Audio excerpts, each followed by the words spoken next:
Bárbara era uma jovem universitária que trabalhava aos sábados. Ela vinha de uma família não cristã, mas conheceu a Cristo por meio de um grupo evangelístico da faculdade. Bárbara estava empolgada. Domingo era o seu batismo. No entanto, esta não seria uma semana fácil para ela. Desde que ela começou a ir à igreja, surgiram alguns estranhamentos em sua família, seus amigos, seus colegas de faculdade, seus colegas de trabalho. E parece que quando ela disse que ia se batizar, a coisa só piorou. E mesmo assim, lutando contra todos esses sentimentos que ela estava considerando continuar e ser batizada. Era quarta-feira. Tinha reunião de oração naquele dia. Mas Bárbara estava cogitando não ir. Ela estava cansada. Ela estava se sentindo desprezada pelos seus antigos relacionamentos. Estava se sentindo tão deslumbrada com suas antigas diversões. Tão tentada a desistir do difícil caminho da fé.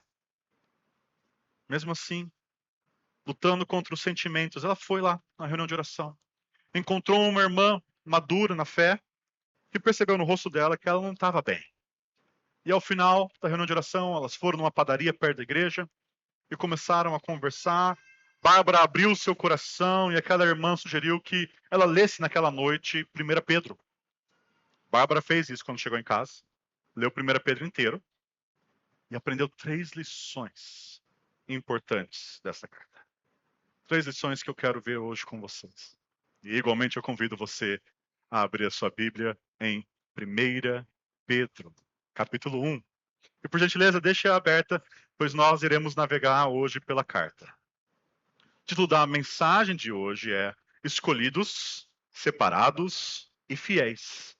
Panorama de 1 Pedro. Com base no versículo 2, nós sobrevoaremos toda a carta para ter uma noção geral da sua mensagem. No sermão anterior, nós vimos o contexto e a situação da carta. O apóstolo Pedro escreveu para cristãos debaixo de pressão social. Lembra?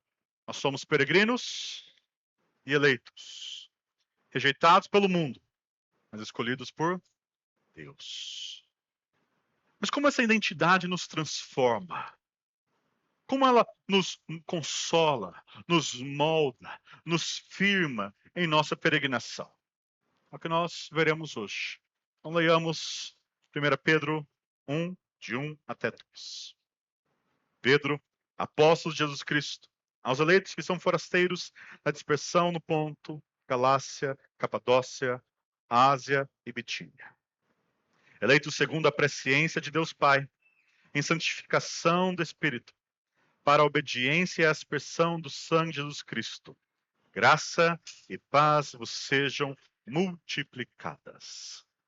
Focaremos no versículo 2 e perceba a estrutura trinitária da saudação. O Pai pré-conheceu, o Espírito santificou e o Filho purificou. Eu quero ver os detalhes desse texto com você e bem o que a carta de 1 Pedro pode ensinar para Bárbara e para nós, com 3 pontos.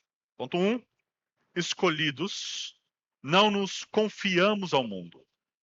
Ponto 2, separados, não nos conformamos ao mundo. E ponto 3, fiéis, não nos curvamos ao mundo. Aos que estão anotando, eu vou repetir. Escolhidos, não nos confiamos ao mundo. Separados, não nos conformamos ao mundo. Fiéis, não nos curvamos ao mundo. Era quinta-feira. O clima estava tenso no jantar. Bárbara mal levantava os olhos com medo das reações. O pai lançou um olhar de decepção para ela e a mãe disse irritada: eu não sei por que você está seguindo esses fanáticos. Você não vê o que você está fazendo em nossa casa? Nós sempre fomos juntos ao templo. Mas agora você se acha boa demais para ir com a sua família. Sua avó está de coração partido. Olha só, você vai acabar sendo expulsa da família e a culpa vai ser toda sua. Bárbara engoliu o choro, sem saber o que falar. Mas um pensamento enchia a cabeça dela. Por que Deus deixa que eu passe por tudo isso? Por que Deus deixa eu passar por esse sofrimento? Essa é uma pergunta comum para todo cristão que sofre. E a resposta está no nosso primeiro ponto. Escolhidos, não nos confiamos ao mundo. O pesquisador Paul Holloway escreveu um livro intitulado em nossa língua Lidando com o Preconceito. 1 Pedro na perspectiva da psicologia social. Eu não concordo com tudo que está no livro, mas tem alguns pontos bem interessantes. Holloway analisou a epístola não apenas como um documento de teologia, mas como um manual prático de estratégias de enfrentamento contra o preconceito. Em inglês é chamado de coping.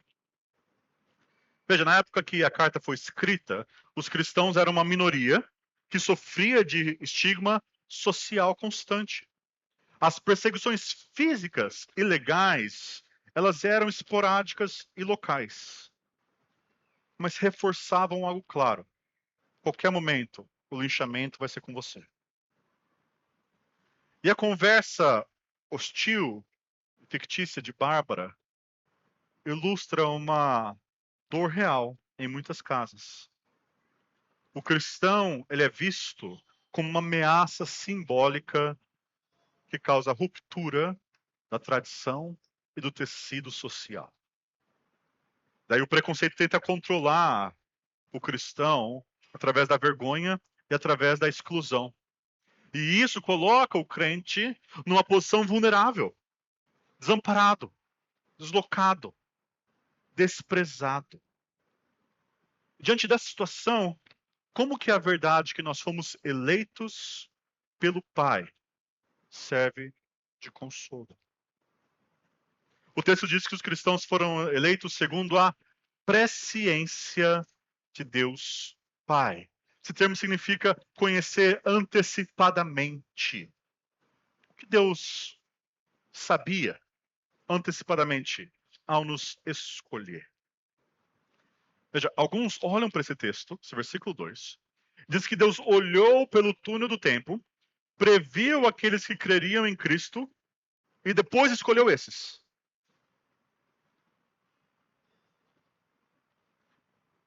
Agora, repare bem no texto. O texto afirma que Deus previu a fé de quem iria crer como uma condição para ser escolhido? Está isso no seu texto? Não. Você rascunhou a Bíblia, não está aí. Se não está nesse texto, de onde vem essa ideia? Ela vem de fora do texto. Ela é imposta ao texto. É trazida estranhamente ao texto e colocada lá. E essa ideia de que Deus escolheu os que ele previu que iam crer, nem serve ao alvo principal da carta de 1 Pedro, que é consolar os que sofrem. Que grande consolo, né? Você fica firme ou Deus não vai te escolher.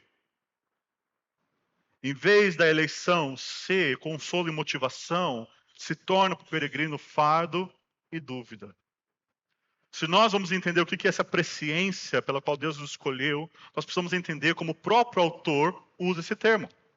Então, vai até o versículo 20 da sua Bíblia, no capítulo 1. Veja o que diz. Cristo, conhecido com efeito antes da fundação do mundo, porém manifestado no fim dos tempos, por amor de vós.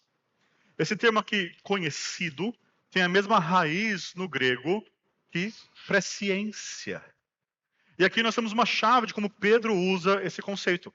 Pedro não está só comunicando que Deus possuía a informação de que um dia Jesus vai vir.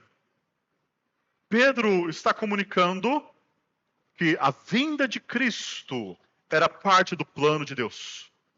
Que mesmo antes de Jesus encarnar, o Filho já era conhecido e amado. E foi enviado conforme o plano de Deus. Ou seja, o que significa que Deus nos elegeu segundo a sua presciência? Significa que, da mesma forma que o Pai conheceu e amou o seu Filho e planejou a sua vinda, você, cristão, é conhecido e amado por Deus e está dentro do plano dele, do seu plano soberano que ele traçou para a nossa vida. Qual que é esse plano que ele traçou para a nossa vida? Veja o versículo 3 de 1 Pedro 1. 1 Pedro 1, 3 até 5. Bendito Deus e Pai de nosso Senhor Jesus Cristo, que segundo a sua muita misericórdia nos regenerou para uma viva esperança, mediante a ressurreição de Jesus Cristo dentre os mortos, para uma herança incorruptível, sem mácula, inacessível, reservada nos céus para vós outros, que sois guardados pelo poder de Deus, mediante a fé, para a salvação preparada para revelar-se no último tempo. Aqui está o plano de Deus. Segundo a sua muita misericórdia, o Pai nos gerou pela semente incorruptível da palavra. Ele nos chamou das trevas para a sua maravilhosa luz. E ele nos deu uma viva esperança de uma herança guardada nos céus, que ninguém pode mexer, que está incontaminada, indestrutível, inalterável. E até a nossa exaltação chegar, o Pai ordena que nós nos humilhemos debaixo das suas mãos poderosas, pois Ele é um Deus que concede graça aos humildes. O Pai também nos convida a lançarmos toda a nossa ansiedade sobre Ele, pois Ele tem cuidado de nós. Sim, o texto nos diz que nós podemos descansar, porque nós somos guardados por Deus, até que a nossa salvação se revele. Isso sim é fonte de profundo encorajamento para o cristão que sofre ou para todos nós. Por sermos então eleitos, nós não precisamos nos confiar ao mundo. Não precisamos colocar a nossa dependência emocional, nossa segurança na aceitação do mundo. Nós temos um Deus soberano que nos escolheu. Esse Deus é um Pai de amor. Como diz Isaías 46, ele é o Deus que, desde o princípio, anuncia o que há de acontecer. E desde a antiguidade, as coisas que ainda não sucederam. A história está nas mãos desse Deus. Tanto que ele anuncia com os profetas o que há de acontecer. E o que Deus planeja, ele executa. É nesse Deus que nós podemos confiar. Ou seja, tudo está nas mãos de nosso Pai Celestial. E nada passa despercebido ao Deus onisciente. Nem o sofrimento e a perseguição contra os seus filhos. 1 Pedro 3,17 deixa claro que o sofrimento do cristão está debaixo da vontade de Deus. Deus governa tudo. E Deus vai encaminhar tudo para o benefício dos seus eleitos. Aquele pesquisador Holloway chama isso de consolação apocalíptica. Vai ter alguns nomes chiques aqui, se você quiser anotar, ou se tiver dúvida, você me pergunta depois. Consolação apocalíptica. O que é isso? Isso significa que, mesmo que nós sejamos banidos das mesas deste mundo, nós temos uma herança eterna que ninguém pode tocar. Mesmo que o mundo nos despreze, nós somos estimados aos olhos do Pai. Mesmo que todos nos rejeitem, nós fomos escolhidos por Deus. Ou seja, a eleição funciona como um escudo psicológico contra a desvalorização social. O nosso privilégio vertical de sermos escolhidos por Deus compensa em muito o desprezo, a desvantagem horizontal de nós sermos excluídos do mundo. É claro que isso não nega a dor da exclusão. Bárbara está sofrendo a rejeição da sua família. E o apóstolo Pedro é bem realista. Ele reconhece no versículo 6 que somos, sim, entristecidos por várias provações. Mas imediatamente ele acrescenta que no meio dessa dor, nós podemos exultar com alegria indizível e cheia de glória. Por quê? Porque a eleição gera uma inversão no status na mente do crente. Ou seja, eu não sou um desprezado, um excluído, um odiado. Eu sou escolhido, amado e benquisto por meu Pai. E nem Bárbara, nem nenhum de nós precisa duvidar do amor soberano e sábio de Deus. Ele nos escolheu para uma viva esperança de um galardão indestrutível. E Ele nos guardará por seu poder até que alcancemos o fim de nossa fé, a salvação de nossa alma. É assim que nós podemos aproveitar e sentir, experimentar a alegria no meio da dor, no meio da provação, porque nós temos uma confiança que nós não estamos largados, mas estamos na mão do ourives divino, que nos coloca no fogo para purificar a nossa fé como ouro. Ele sabe o que faz. E Ele vai cuidar de nós até que a nossa fé confirme o seu valor e redunde em louvor, glória e honra na revelação de Cristo Jesus. Ou seja, o desprezo da quinta-feira é temporário. O plano soberano de Deus é eterno. Nós somos escolhidos. Não nos confiamos ao mundo. Era sexta-feira. Bárbara estava arrasada com o jantar do dia anterior. Ela dormiu chorando. Mas pela manhã, abriu 1 Pedro, leu tudo novamente. Mas mesmo assim, ao longo do dia, ela se sentia cansada de tudo que aconteceu. Sabe, ela só queria relaxar um pouquinho. Esquecer tudo aquilo. Ela queria um lugar para pertencer.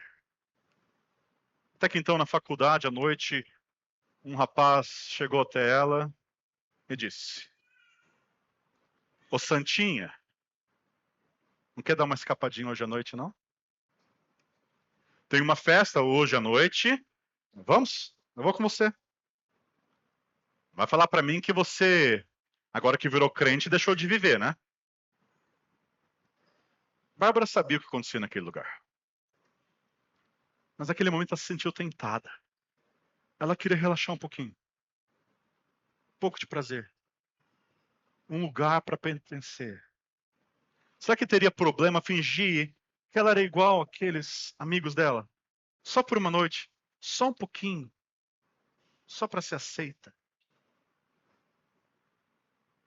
O coração de Bárbara estava sentindo o peso do isolamento. O que poderia ajudá-la nesse momento? A resposta está no nosso segundo ponto. Separados, não nos conformamos ao mundo. 1 Pedro 1:2 diz que fomos eleitos em santificação do Espírito. No Antigo Testamento, a palavra santo traz a ideia de cortado, separado.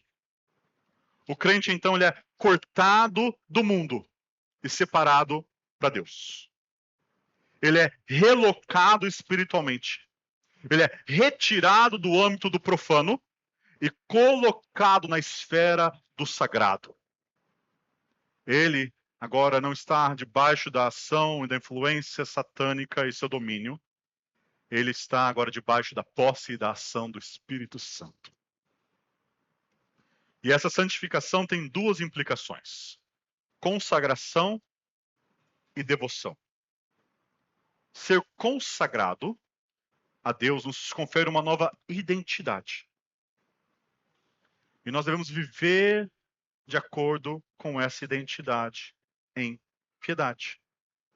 Ou seja, a nova posição que nós recebemos como cristãos exige uma mudança radical de como nós pensamos, como nós agimos, como nós vivemos. Na santidade, A identidade e a piedade devem andar juntas. A nossa piedade é um reflexo da nossa identidade. Como nos comportamos é um reflexo de quem nós somos agora em Jesus. E ao longo dessa carta que Pedro escreveu, essa dinâmica aparece várias vezes. Identidade e piedade, identidade e piedade. Uma das primeiras que o apóstolo Pedro usa é que nós somos filhos de Deus. Veja, por exemplo, 1 Pedro 1, 13 a 16. 1 Pedro 1, versículo 13. Por isso, cingindo o vosso entendimento, sede sóbrios e esperai inteiramente na graça que vos está sendo trazida na revelação de Jesus Cristo. Como filhos da obediência, não vos amoldeis às paixões que tinhais anteriormente na vossa ignorância. Pelo contrário, segundo é santo aquele que vos chamou, tornai-vos santos também vós mesmos em todo o vosso procedimento. Porque escrito está: sede santos, porque eu sou santo. Nosso Pai soberano, ele também é um santo juiz, que não faz exceção de pessoas, e que começará o juízo por sua própria casa. Então, se Deus é santo, nós devemos ser filhos da obediência. Nós também devemos ser santos.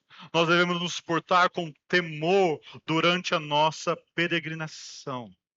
Não devemos nos amoldar às paixões anteriores, mas devemos manter a nossa mente sóbria e pronta. Ou seja, nós devemos pensar de forma diferente para resistirmos ao molde das paixões carnais. Nos versículos 22 a 25, Pedro ensina que como os filhos de Deus nós somos regenerados pela semente incorruptível da palavra de Deus. E se isso é verdade, nós somos filhos de Deus, somos irmãos uns dos outros, devemos nos amar de coração, ardentemente. Nossa identidade como filho deve gerar a piedade do amor. Nossa identidade como filhos de um Pai Santo deve gerar santidade em nós. E Pedro continua no capítulo 2, dizendo que como crianças recém-nascidas, devemos rejeitar tudo que não se conforma com essa nova identidade. Ou seja, toda maldade, hipocrisia, inveja e maledicência. Como filhos, como recém-nascidos espirituais, nós devemos desejar, ardentemente desejar com tudo que nós somos, o genuíno leite espiritual.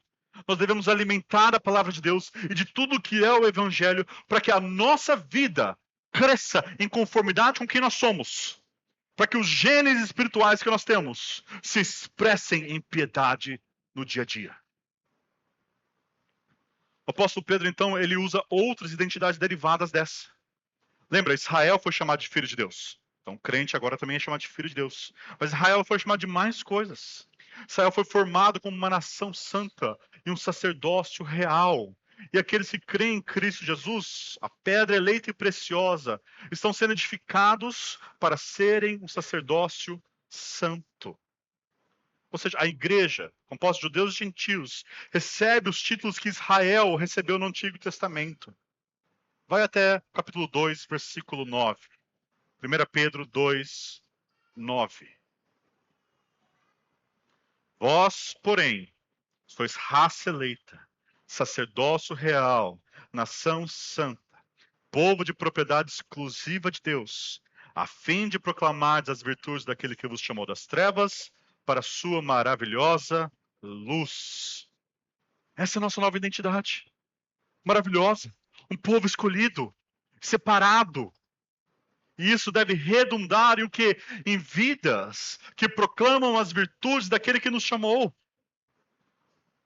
Nossa identidade deve levar à piedade. Nós devemos ser, como sacerdotes, aqueles que oferecem sacrifícios espirituais agradáveis a Deus por intermédio de Cristo Jesus. Identidade, piedade. O que isso significa para a Bárbara e para nós? Significa que nós não nos conformamos ao mundo. O Espírito Santo demarcou você como propriedade dele. Você é de Deus.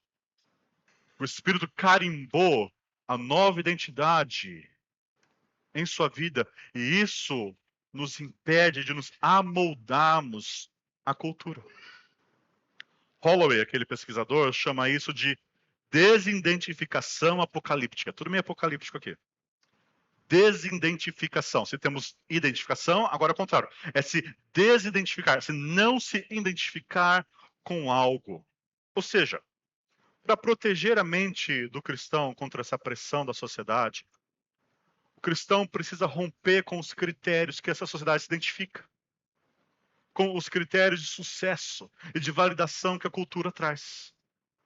Nós paramos de nos identificar com o mundo, porque nós recebemos uma nova identidade. O Espírito nos torna filhos de Deus, povo escolhido, nação santa.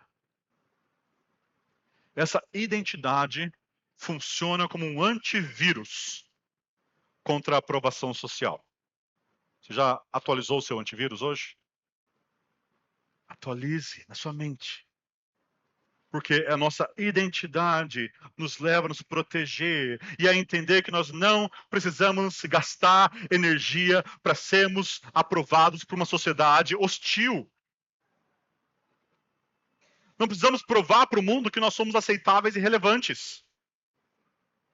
Não precisamos ficar deslumbrados com o que o mundo pode oferecer, porque nós agora somos outro, temos uma nova identidade. Irmãos, nós não precisamos achar o nosso lugar no mundo, porque nós já encontramos a nossa turma. A igreja, Jesus Cristo. Nós não precisamos mendigar espaço nas mesas dos populares, porque nós já temos acesso e assento à mesa do sacerdócio real. Ou seja, há uma substituição de nosso grupo de referência. Nossa referência não são mais as pessoas do mundo. Nossa referência agora é o povo de Deus em Cristo Jesus. Nossa identidade foi escolhida pelo Pai antes da fundação do mundo, comprada pelo Filho na plenitude dos tempos e aplicada a nós pelo Espírito em nossa conversão. O que eu e você precisamos é reorientar os nossos valores. Quais são os seus valores? O que você preza? O que você deseja? O que você busca? Será que nós temos ainda pensado em viver como o mundo, nas paixões mundanas? Ou temos buscado a vontade de Deus? Será que estamos buscando continuar fazendo a vontade dos incrédulos? Pedro fala, basta.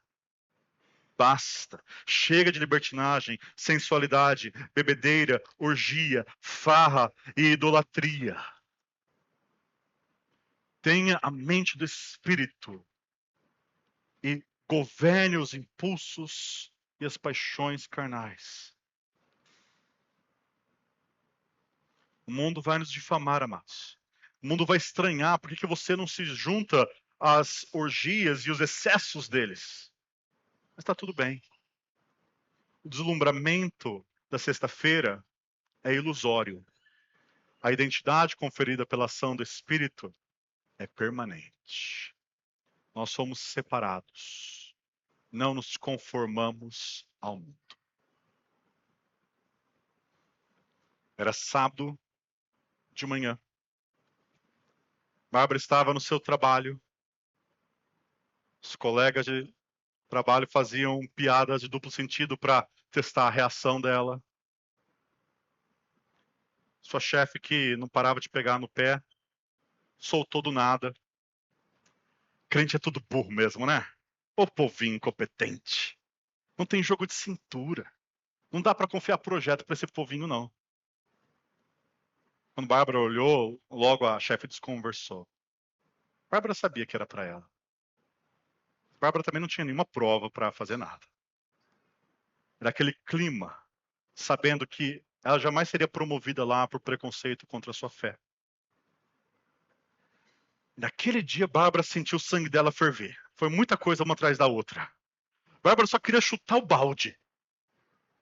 Queria expressar tudo que estava lá. Revidar os insultos com a mesma moeda.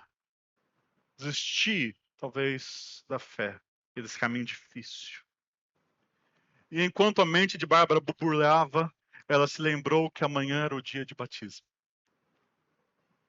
Ela recordou que 1 Pedro 1:2 diz: para a obediência e a aspersão do sangue de Jesus Cristo. Nosso próximo ponto fornece o padrão que pode guiar o comportamento de Bárbara e o nosso. O terceiro ponto é: fiéis, não nos curvamos ao mundo. Perceba que há dois termos aqui: obediência e aspersão. Obediência e aspersão. É provável que Pedro tinha o contexto em mente de Êxodo 24, que nós lemos no começo do culto. Israel, povo escolhido de Deus, foi separado do Egito para Deus, levado até os pés do monte Sinai, e lá a lei lhe foi entregue e lida. Então Moisés tomou o livro da aliança e leu para o povo, e o povo respondeu: tudo o que falou o Senhor faremos e obedeceremos.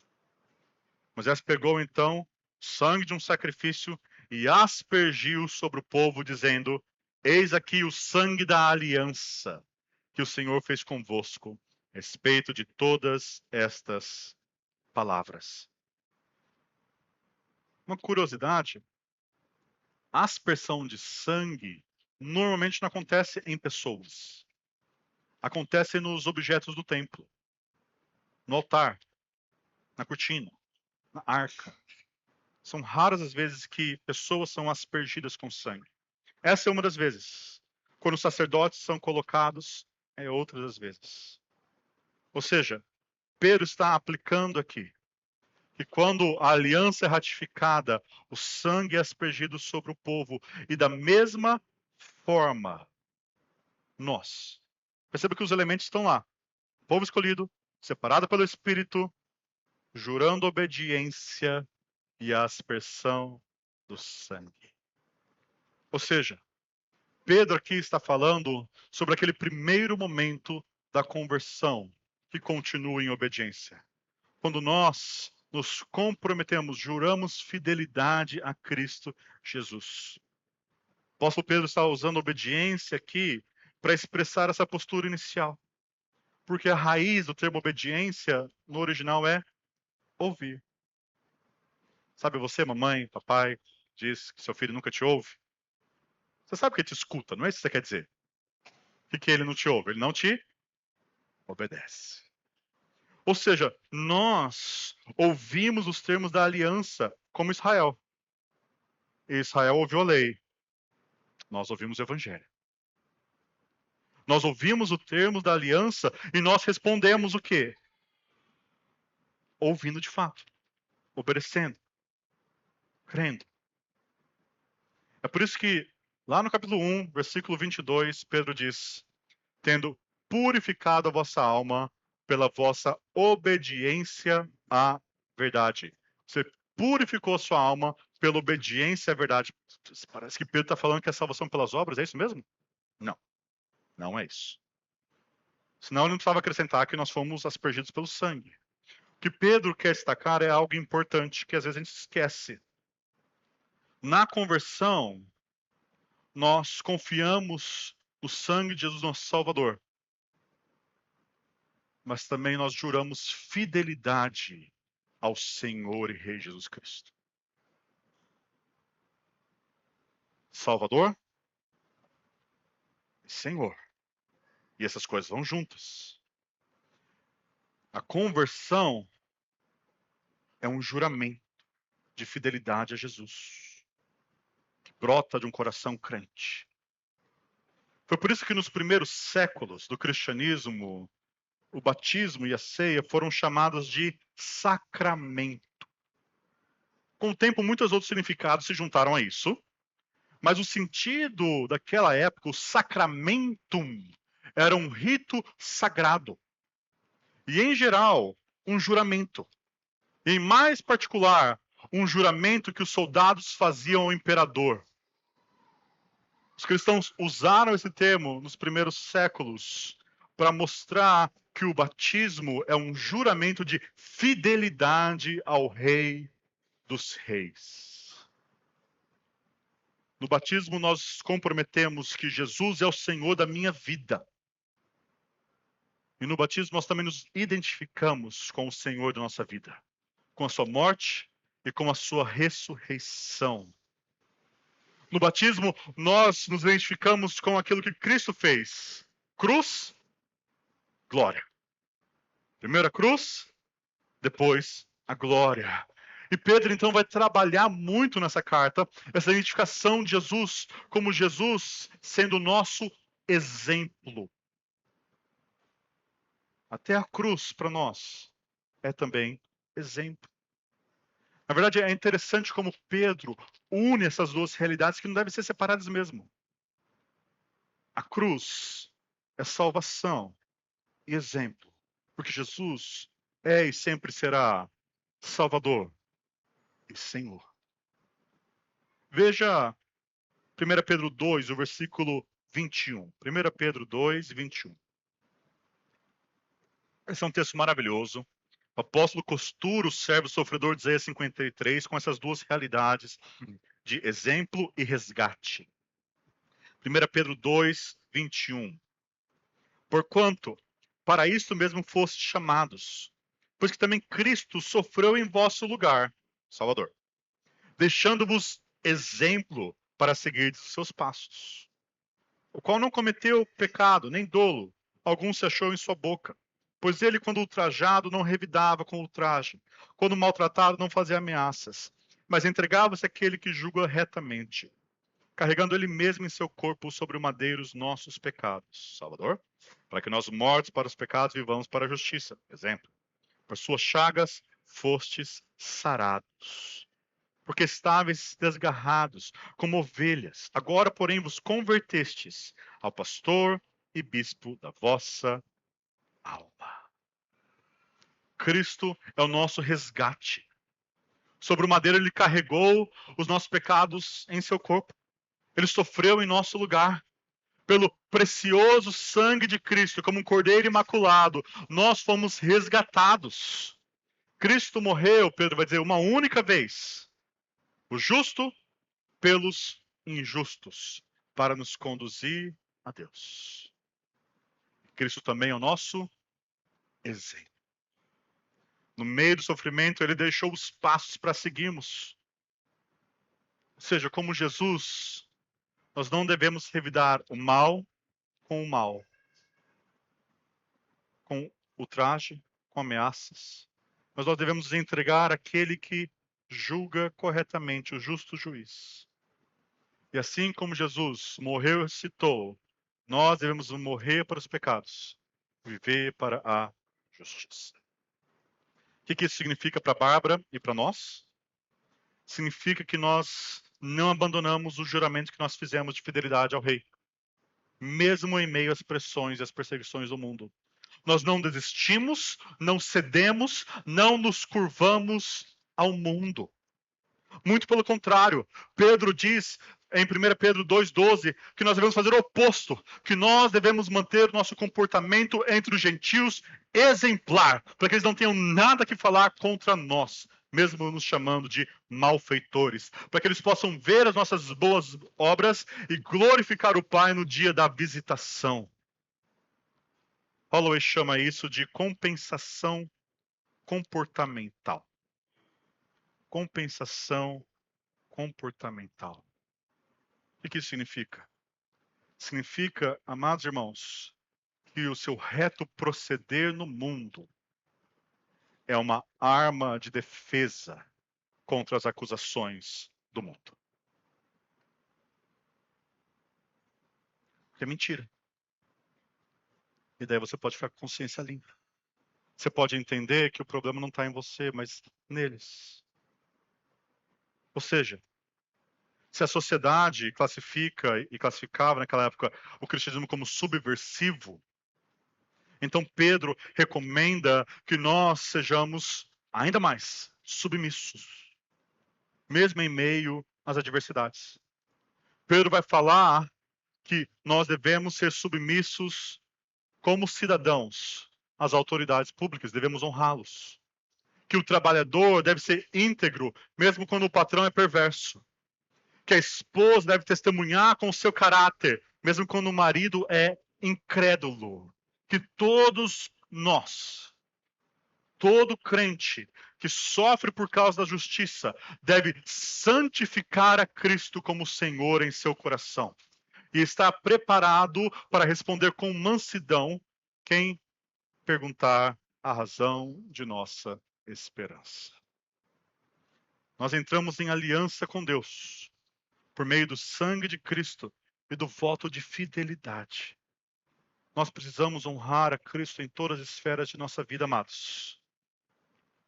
Mesmo diante das injustiças no seu trabalho, você deve ser o melhor funcionário da sua empresa. Mesmo diante do desprezo da sua família, você deve ser o familiar mais engajado no bem de todos. Mesmo que seus amigos te desprezem, você deve ser o melhor amigo que busca o bem do seu próximo.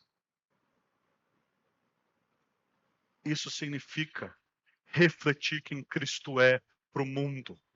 Nós não só deixamos de fazer o negativo, deixamos. Nós não cedemos ao suborno, nós não dobramos os nossos joelhos ao que o mundo tenta propor. Mas vamos além, nós excedemos as expectativas do mundo em boas obras, para que Cristo seja glorificado. Você silencia a maledicência do mundo com um comportamento reto, santo e piedoso. A desistência do sábado é inadmissível. A lealdade sustentada pelo exemplo do filho é inabalável. Nós somos fiéis, não nos curvamos ao mundo. Finalmente chegou o domingo. Semana difícil.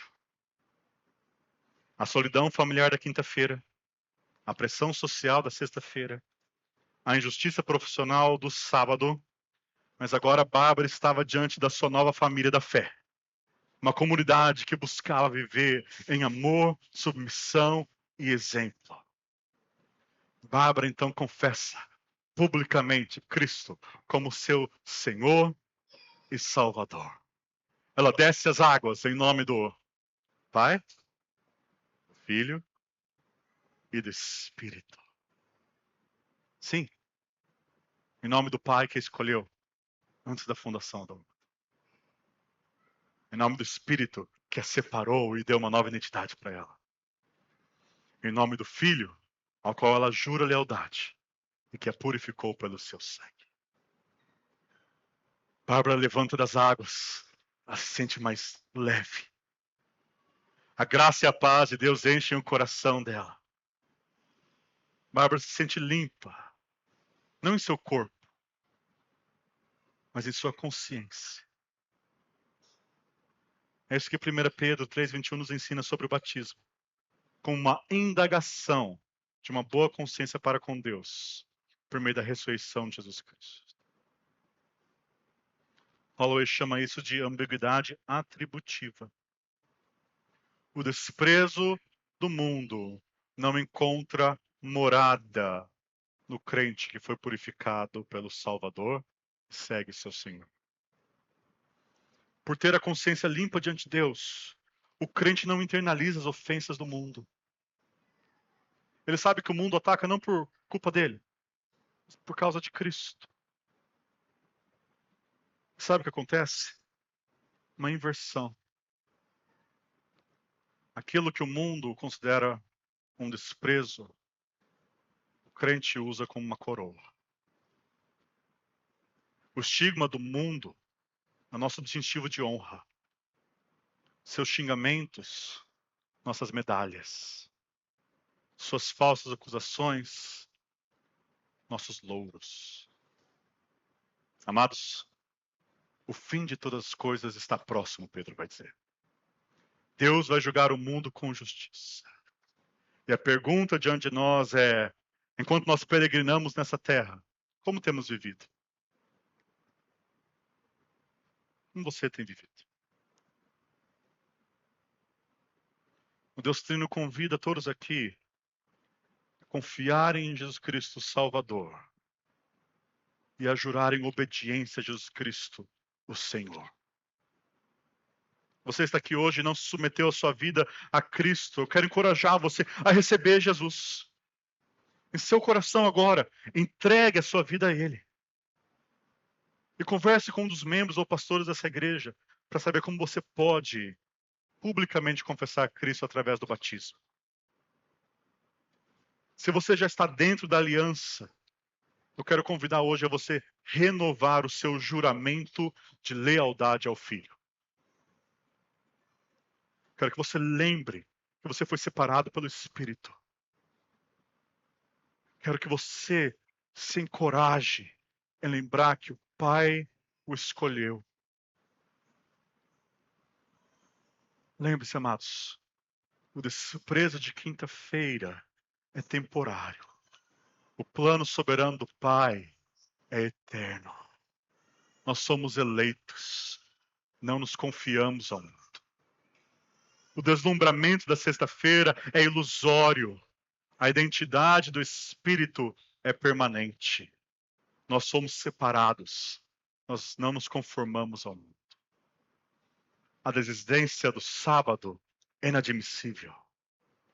A lealdade sustentada pelo exemplo do Filho é inabalável. Nós somos fiéis. Não nos curvamos aos mundos. Domingo vai chegar, amados. Domingo eterno vai chegar. Quando nosso Salvador voltar em triunfo cósmico. E naquele dia, todas as nossas humilhações, sofrimentos, perseguições nesse mundo serão vindicados. Por isso, como Pedro diz ao final de sua carta, permaneçam firmes na genuína graça de Deus. Porque, ora, o Deus de toda graça, que em Cristo Jesus vos chamou a sua eterna graça, depois de teres sofridos um pouco, Ele mesmo há de vos aperfeiçoar, firmar, fortificar e fundamentar. A Ele seja o domínio pelos séculos dos séculos. Amém. Vamos orar? Senhor, a Ti nós clamamos. Nossa força não está em nós, mas em Ti. Porque o Senhor nos escolheu, porque o Senhor nos separou, porque o Senhor nos purificou. Nós hoje queremos, diante de Cristo Jesus, renovar os nossos votos de fidelidade ao Senhor. Nós não pertencemos a este mundo, não queremos agir como este mundo, não queremos ceder às pressões deste mundo. Nós queremos, motivados pelo conforto da eleição eterna, viver para a glória do Senhor, hoje e sempre. Que o nosso testemunho, como membros da Igreja Batista da Graça, possa apontar para Ti, Pai. Que as pessoas possam olhar para as nossas boas obras e olhar para Ti e glorificar o Teu nome. Pedimos isso em Cristo Jesus, nosso exemplo, nosso Salvador. Amém.